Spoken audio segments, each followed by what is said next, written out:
Meus amigos, hoje vamos começar uma série aqui chamada Os Grandes Julgamentos da História, inspirada num livro organizado pelo professor José Roberto de Castro Neves, um grande professor de Direito de São Paulo que convidou aí vários juristas para que pudessem escrever sobre justamente esses grandes ou os considerados grandes julgamentos da história.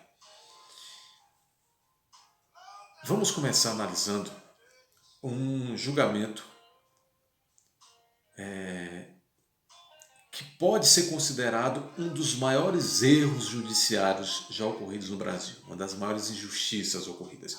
E olha que desde a época imperial nós tivemos vários erros, grandes erros judiciários no território brasileiro. Esta breve análise vai ser inspirada no artigo que consta desse livro que eu mencionei, no artigo de autoria do jurista José Gabriel Assis de Almeida. José Gabriel de Assis de Almeida escreveu sobre este crime, esse grande erro judiciário que deve nos vergonhar a todos, ainda hoje, enquanto operadores do direito. A todo o sistema judiciário, sistema de persecução penal.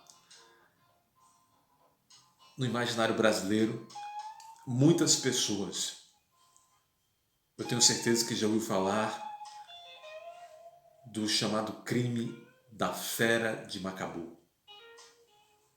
Já houve aí alguns poucos livros, mas já houve aí programas de televisão famosos analisando esse caso, mas já faz algum tempo e tudo mais.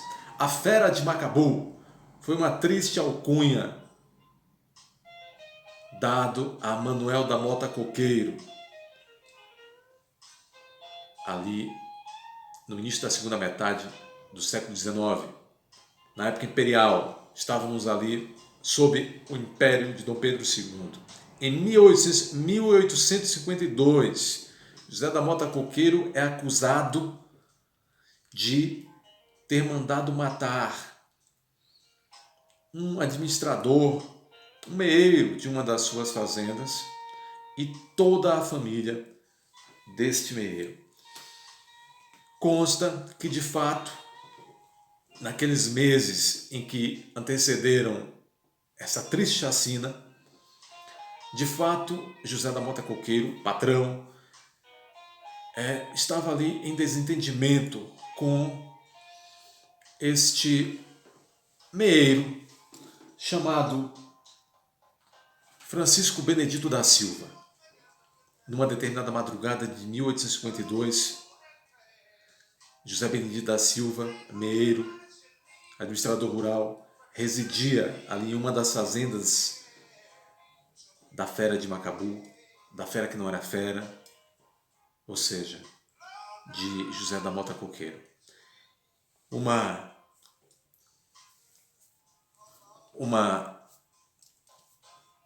trupe, vamos dizer assim, uma horda, um conjunto de indivíduos até então desconhecidos adentraram esta casa e exterminaram o meeiro e também praticamente toda a sua família. Mataram, barbarizaram. Só uma garota sobreviveu porque se escondeu no alto de uma árvore. Pegaram os corpos, jogaram dentro desta casa, puseram fogo. Ora, José da Mota Coqueiro vinha em desentendimento com este assassinado, que acabou de ser assassinado. Constava também, e passou a constar ainda mais nos dias que se seguiram à chacina, que uma das filhas, morta inclusive, do meeiro, estava grávida do patrão, José da Mota Coqueiro. E que esse desentendimento ocorria justamente porque, sabedor da gravidez, o meeiro foi até o patrão e disse a José da Mota Coqueiro que queria uma reparação pelo desencaminhamento da filha e que esta indenização tinha que ser nada mais, nada menos do que esta própria fazenda. José da Mota Coqueiro teria lhe dado então um sobreaviso, um ultimato para que abandonasse a fazenda. Depois chegou a oferecer realmente ali algum valor, alguma propriedade, mas o fato é que o meeiro, dada a gravidez da filha, não abria mão desta grande indenização que era a própria fazenda. E os desentendimentos foram aumentando. Ocorre que José da Mota Coqueiro tinha ali na vizinhança rural vários inimigos que cultivara ao longo da sua jornada. José da Mota Coqueiro era um homem que, se não era um dos homens mais importantes ali do Rio de Janeiro Imperial, era uma família já com sua importância, que amealhou ali a conquista de várias fazendas e vários negócios ao longo do tempo, chegando inclusive a partilhar da mesa, ou por algumas vezes, a mesa de jantar do próprio imperador. Mas caiu em desgraça o pobre José da Mota Coqueiro nesta ocasião. Todas as suspeitas caíram sobre ele já naquela madrugada em que ocorreu o crime. Sabendo que os seus inimigos, que tinham grande influência na justiça e também na própria corte, viriam para cima dele, aproveitando esses indícios, esses falsos indícios, para prejudicá-lo, ele abandona as suas fazendas no primeiro momento para tentar ali formar uma defesa, mas após aproximadamente um mês de uma fuga é preso em 1852,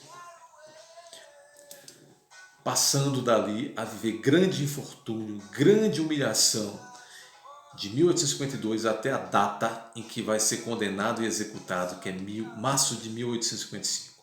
O fato é que um homem inocente, que era José da Mota Coqueiro, porque comprovou-se depois, após a morte, que não foi José da Mota Coqueiro que mandaram assassinar aquela família, privaram os seus inimigos por influência e também por influência no judiciário, por influência também junto aos auxiliares do imperador e também a própria cegueira da justiça. Negou um devido processo legal, uma ampla defesa a José da Mota Coqueiro, primou-se estranhamente para que esse processo tramitasse numa velocidade incomum e assustadora. Este homem, testemunhas irregulares foram ouvidas, provas irregulares foram ouvidas. Os fatos da maneira e na cronologia que foram narrados desobedeciam à lógica mais básica. A defesa não se reparou em nenhuma das provas ou argumentos apontados pelos diferentes advogados constituídos por Zé da Mota Coqueiro ao longo de sua defesa. Trabalho de investigação policial fora feito de maneira extremamente precária.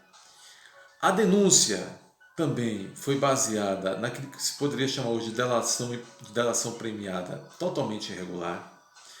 Houve 2 julgamentos, a realização de 2 júris, onde foram desobedecidas várias regras processuais daquele tempo, e o processo tramitou numa velocidade assustadora em desfavor do réu. Por último, depois de recorrer para os tribunais, a defesa resolveu fazer a única coisa que tinha naquele momento à sua altura e que era de praxe fazer à época, pedir clemência ao próprio imperador. O imperador Dom Pedro II, seguindo ali um parecer dos seus auxiliares para aquele tipo de questão, indeferiu o pedido de clemência. Não restava mais nada a José da Mota Coqueiro, já esse tempo conhecido e apedrejado com a pecha de fera de Macabu, do monstro que havia mandado matar uma pobre família. José da Mota Coqueiro é enforcado no Rio de Janeiro em 1855.